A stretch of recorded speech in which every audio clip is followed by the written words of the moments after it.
Doctor Baba Saheb Ambedkar open university.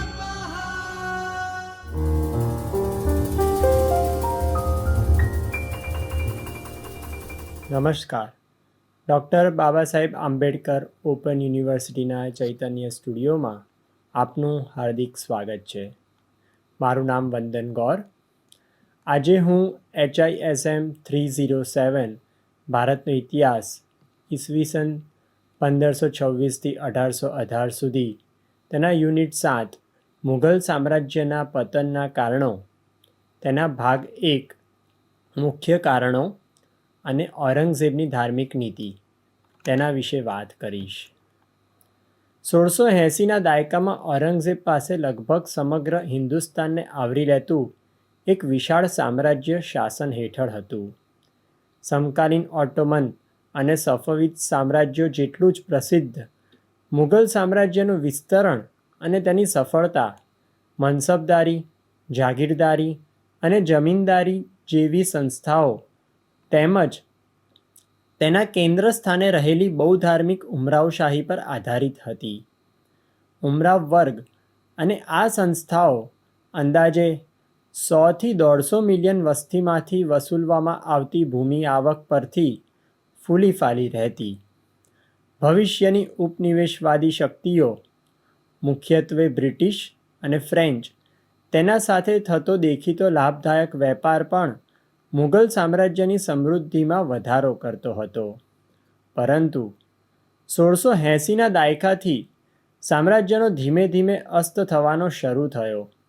કેટલાકનું માનવું છે કે સામ્રાજ્યના અતિશય વિસ્તરણની કિંમત તેને ભારે રીતે ચૂકવવી પડી, જ્યારે અન્ય લોકો માને છે કે સાંસ્કૃતિક અને ટેકનોલોજીકલ રૂઢિવાદિતા માત્ર મુઘલ સામ્રાજ્યનું જ નહીં પરંતુ તેના પશ્ચિમ એશિયાઈ સમકક્ષ સામ્રાજ્યોના પતનનું કારણ બન્યું. કેટલાક સંસ્થાગત પતન પર ભાર મૂકે છે તો કેટલાક ઔરંગઝેબની વ્યક્તિગત રૂઢિચુસ્ત માન્યતાઓ અને ધાર્મિક અસહિષ્ણુતાને જવાબદાર ઠેરવે છે, જેના કારણે ઉમરાવ વર્ગ અને જનતા વિમુખ થઈ. આ આંતરિક સમસ્યાઓનો અયોગ્ય લાભ બ્રિટિશ સામ્રાજ્યએ લીધો. આ પ્રક્રિયા 1757ની પરિધીય જીતથી શરૂ થઈ અને 1857માં મુઘલ સામ્રાજ્ય પર થયેલા અંતિમ આઘાત સાથે પૂર્ણ થઈ. ઇતિહાસવિદો દ્વારા મુઘલ સામ્રાજ્યના પતનના ઘણા બધા કારણો આપવામાં આવે છે, જેમ કે ઔરંગઝેબની ધાર્મિક નીતિ. ઔરંગઝેબની અસહિષ્ણુ ધાર્મિક નીતિના કારણે ઘણા હિન્દુઓ અને શીખો ઔરંગઝેબથી વિમુખ થઈ ગયા અને મુઘલ સામ્રાજ્યના પતનની પહેલ કરવા માંડ્યા. બીજું, મુઘલોના શોષણકારી આવક સંસાધનો. મુઘલ સમ્રાટ અકબર પછી કરવેરો વધારવાનું ચાલુ જ રહ્યું. તે કરવેરો ઔરંગઝેબના સમય સુધીમાં એટલો વધી ગયો કે સામાન્ય માણસને પોતાના પરિવારજનને વેચીને આ કર ભરવો પડતો. આ પરિસ્થિતિથી ત્રસ્ત થઈ ખેડૂતો અને જમીનદારો, જે મુખ્યત્વે હિન્દુઓ હતા, તેમણે ઔરંગઝેબ અને તેના પછીના શાસકોના શોષણકારી આવક સંસાધનો સામે લડત હાથમાં લીધી. પ્રાંતીય સુબેદારોની સ્વતંત્રતા એ ત્રીજું કારણ હતું. જેમ જેમ મુઘલ સામ્રાજ્યનો અંત આવતો ગયો તેમ તેમ પ્રાંતીય સુબેદારો વધુને વધુ સ્વતંત્ર થવા લાગ્યા. એક સમય એવો આવ્યો કે જ્યારે મુઘલ સામ્રાજ્યની જગ્યાએ પ્રાંતીય સુબાઓએ લઈ લીધી અને મુઘલ સામ્રાજ્ય પોતે જ એક પ્રાંતીય સુબા જેટલું જ બની ગયું અને છેવટે તે નષ્ટ પામ્યું. ચોથું કારણ હતું મનસબદારો અને જાગીરદારોની સ્વચ્છંદતા. મુઘલ સામ્રાજ્યના પાયા સમાન મનસબદાર અને જાગીરદાર સમ્રાટની લાચારી જોઈને તક ઉઠાવી ધીરે ધીરે સ્વચ્છંદ થવા લાગ્યા હતા. દખ્ખણમાં ખાસ કરીને આવી ઘટનાઓ જોવા મળતી, કારણ કે દખ્ખણ દિલ્હીથી દૂર હતું, ત્યાં મરાઠાઓની સત્તા હતી અને સાથે સાથે ત્યાં પહેલેથી જ વિદ્રોહની એક પરંપરા રહી હતી. આર્થિક સ્થિતિની કટોકટી પણ ઔરંગઝેબે દખ્ખણમાં પોતાના સામ્રાજ્યનો વિસ્તાર કર્યો ત્યાર પછીથી જોવા મળે છે, જેની શરૂઆત પણ દખ્ખણથી જ થઈ હતી. પાંચમું કારણ હતું વિશાળ સામ્રાજ્ય અને ગંભીર આર્થિક સ્થિતિ. સામ્રાજ્યનો વિસ્તાર ખૂબ વધી ગયો હતો અને તેની સામે સામ્રાજ્યની આર્થિક સ્થિતિ અત્યંત નબળી થતી ગઈ, જેના કારણે સામ્રાજ્યનું વિઘટન શરૂ થયું. છઠ્ઠું કારણ હતું નિરંકુશ કેન્દ્રીય વહીવટ. મુગલોની રાજ્ય વ્યવસ્થા નિરંકુશ અને વ્યક્તિ કેન્દ્રિત હતી, એટલે બાબરથી ઔરંગઝેબ સુધી બધું સરખું ચાલ્યું, પણ ત્યારબાદ અસમર્થ વંશજોને કારણે સામ્રાજ્ય અસ્થિર અને છેવટે વિઘટિત થયું. સાતમું કારણ હતું મુગલોનું વિલાસી જીવન.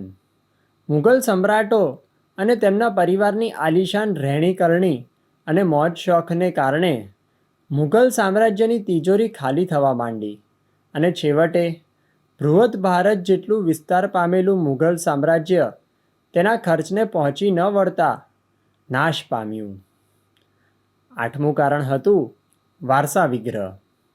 મુગલોમાં હુમાયુના સમયથી જ અંદરો અંદર સંઘર્ષ અને આંતરકલહ જોવા મળે છે. હિન્દુઓની જેમ પોતાના જ્યેષ્ઠ પુત્રને ગાદી મળે એવો કંઈ નિયમ ન હોવાથી મુગલોમાં દરેક સમ્રાટના મૃત્યુ બાદ ગાદી માટે સંઘર્ષ થતો, જેમાં લોહીની નદીઓ વહેતી. આ કલહ ઔરંગઝેબના મૃત્યુ બાદ વધુ વકર્યો અને કોઈ બળવાન શાસક ન હોવાના કારણે આ પરિસ્થિતિ ઉમરાવોની સ્વચ્છંદતામાં પરિણમી. આમ ઇતિહાસકારો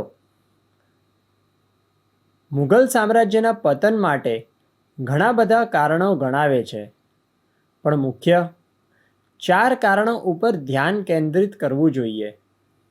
પહેલું, ઔરંગઝેબની ધાર્મિક નીતિ. બીજું, ખેડૂતો જમીનદારોનો શોષણકારી સંસાધનો સામે બળવો. ત્રીજું, જાગીરદારી મનસબદારી સંસ્થાઓનો વિલય. અને ચોથું, પ્રાંતીય સુબેદારોની સ્વતંત્રતા. ફ્રાન્સવા બર્નિયર તેના વર્ણનોમાં દર્શાવાયેલ મુઘલ સામ્રાજ્યના પતનનું ચિત્ર 19મી સદીના અંત અને 20મી સદીના આરંભના બ્રિટિશ સામ્રાજ્યવાદી તથા ભારતીય ઇતિહાસકારો બંને માટે આધારરૂપ બન્યું. જેમ્સ મિલે મુઘલ સામ્રાજ્યના પતન અને ત્યારબાદ વેપાર તથા વહીવટમાં થયેલી અવ્યવસ્થાને ઈસ્ટ ઇન્ડિયા કંપની માટે શાસન સંભાળવાની અનિવાર્યતા તરીકે રજૂ કરી, જ્યારે ઇવેન્જલિકલ અને યુટિલિટેરિયન લેખકોએ વસાહતી શાસનને સભ્યતા લાવવાવાળા મિશન તરીકે વર્ણવી તેને ન્યાયસંગત ઠેરવ્યું. પરંતુ વિલિયમ ઇર્વિન પ્રથમ હતા જેમણે એ દલીલ કરી કે ઔરંગઝેબે જોધપુરનું વિલય કરીને, મેવાડ પર આક્રમણ કરીને, મંદિરોનો વિનાશ કરીને અને જિઝિયા લાદીને હિન્દુઓને વિમુખ કર્યા. પરિણામે હિન્દુ પ્રતિભાવ સ્વરૂપે મરાઠાઓએ પ્રતિકાર કર્યો અને શૈતાની વંશનો સંહાર કર્યો. તે જ રીતે આ સમયગાળાને રાજકીય અસ્થિરતા અને આર્થિક સંકટથી ઘેરાયેલો ગણાવીને જદુનાથ સરકારે ઔરંગઝેબની ધાર્મિક નીતિ અને દક્ષિણ એટલે કે ડેક્કનના અભિયાનોને અરાજકતાના મુખ્ય કારણો તરીકે કેન્દ્રમાં રાખ્યા. ઈશ્વરી પ્રસાદ, એસ.આર. શર્મા અને જે.એન. સરકારે મુઘલ પતન અંગે ઇરવિન સરકારની વ્યાખ્યાને સ્વીકારી. સૌપ્રથમ આપણે ઔરંગઝેબે અપનાવેલી ધાર્મિક નીતિ મુઘલ સામ્રાજ્યના પતનમાં કેવી રીતે કારણભૂત બની તેને જોઈએ. ઔરંગઝેબની ધાર્મિક નીતિને 3 પાસામાં સમજી શકાય. પહેલું, મુઘલ રાજપૂત સંબંધો. બીજું, મંદિરોનો વિનાશ. અને ત્રીજું, જઝિયા કરવેરાનું પુનઃસ્થાપન. મુઘલ સમ્રાટ અકબરે રાજપૂત કન્યાઓ સાથે લગ્ન કરીને રાજપૂતો સાથે સારા સંબંધો પ્રસ્થાપિત કર્યા હતા, પરંતુ ઔરંગઝેબે અકબરની અપનાયેલી નીતિથી તદ્દન વિરુદ્ધ પગલાં લીધા. એ સાચું છે કે ઔરંગઝેબના રાજપૂતો સાથેના સંબંધો અકબર જેટલા સક્રિય અને સૌહાર્દપૂર્ણ તો નહોતા જ, કારણ કે અકબરની જેમ ઔરંગઝેબે વૈવાહિક ગઠબંધનો રચ્યા નહોતા અને ન તો તેમને ઉચ્ચ સ્તરના પ્રશાસકો અથવા મનસબદારો તરીકે નિયુક્ત કર્યા હતા. તેમાં પણ ઈસવીસન 1669માં રાઠોડોના વિદ્રોહ બાદ પરિસ્થિતિ સંપૂર્ણ બદલાઈ ગઈ. આ બળવા બાદ ઔરંગઝેબે મેવાડ અને મારવાડને જપ્ત કરી લીધા અને બંને રાજ્યોના રાજપૂત રાજાઓ અને તેમની પ્રજાને સદાયને માટે પોતાથી વિમુખ કરી દીધા. બીજું, ગુજરાતના રાજ્યપાલ તરીકે ઔરંગઝેબે ગુજરાતમાં આવેલા અનેક નવા મંદિરોને નષ્ટ કરવાનો આદેશ આપ્યો હતો. તેના શાસનના આરંભમાં ઔરંગઝેબે જોયું કે આ મંદિરોમાં ફરીથી મૂર્તિઓ પ્રસ્થાપિત કરવામાં આવી હતી અને મૂર્તિ પૂજા પુનઃ શરૂ થઈ ગઈ હતી. તેથી ઈસવીસન 1665માં તેણે આ તમામ મંદિરોને નષ્ટ કરવાનો આદેશ આપ્યો, જેમાં સોમનાથ મંદિર પણ સામેલ હતું. ઔરંગઝેબ મંદિરોને વિઘટનકારી વિચારો ફેલાવવાના કેન્દ્રો તરીકે માનતો હતો, જે રૂઢિવાદી તત્વોને સ્વીકાર્યા નહોતા. વધુમાં હિન્દુઓ અને મુસ્લિમો બંને દૂર દૂર ત્યાંથી બ્રાહ્મણો પાસેથી શિક્ષણ મેળવવા આવતા હતા. આવા પ્રભાવોએ પણ ઔરંગઝેબને વિશાળ પાયે મંદિર વિનાશનો આદેશ આપવાની પ્રેરણા આપી હોય તેમ લાગે છે. વધુમાં તે મંદિર વિનાશને દંડ તથા ચેતવણીના ઉપાય તરીકે માનતો હતો. આ સંદર્ભમાં બનારસનું પ્રસિદ્ધ વિશ્વનાથ મંદિર, બિરસી બુંદેલાએ બાંધેલું મથુરાનું કેશવરાય મંદિર તેમજ ઓડિશા અને દક્ષિણના કેટલાક મંદિરો નષ્ટ કરવામાં આવ્યા. રાઠોડ બળવાખોરી પછી જોધપુર અને ઉદયપુરમાં થયેલા મંદિર વિનાશ તેના પુરાવા તરીકે ઉત્તમ ઉદાહરણ છે. આ રીતે મંદિરોનો વિનાશ કરીને તેણે હિન્દુઓને વિમુખ કર્યા અને તેમનામાં અસંતોષ ફેલાવ્યો. કદાચ એવું કહી શકાય કે ઔરંગઝેબની ધાર્મિક નીતિનું સૌથી મહત્વપૂર્ણ પગલું 2 એપ્રિલ 1679ના રોજ જઝિયા કરની ફરી અમલવારી હતું. તેનો સત્તાવાર હેતુ એ જણાવવામાં આવ્યો હતો કે કાફિરોને નિયંત્રિત કરવા અને ધાર્મિકોની ભૂમિને કાફિરોની ભૂમિથી અલગ ઓળખ આપવી. આ પગલું અકબર દ્વારા અપનાવવામાં આવેલી નીતિથી સ્પષ્ટ રીતે વિરુદ્ધ હતું, કારણ કે અકબરે 1564માં જિઝિયા રદ કરી હતી. રૂઢિવાદી ધાર્મિક વર્ગ લાંબા સમયથી શરિયત અનુસાર જિઝિયા વાજિબ એટલે કે ફરજિયાત છે એ આધાર પર તેની ફરી અમલવારીની માંગ કરતો હતો.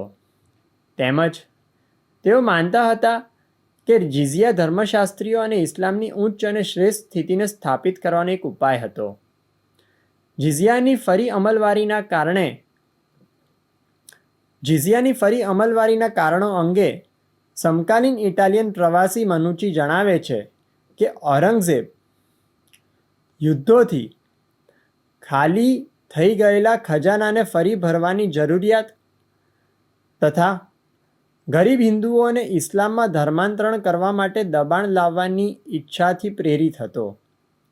તેથી જિઝિયાની ફરી અમલવારીને હિન્દુઓએ અપમાન અને ભેદભાવનું પ્રતીક ગણાવી તેની સામે અસંતોષ વ્યક્ત કર્યો. આમ આપણે જોયું કે ઔરંગઝેબની ધાર્મિક નીતિએ મુઘલ સામ્રાજ્યના પતનમાં મહત્વપૂર્ણ ભાગ ભજવ્યો હતો. આભાર.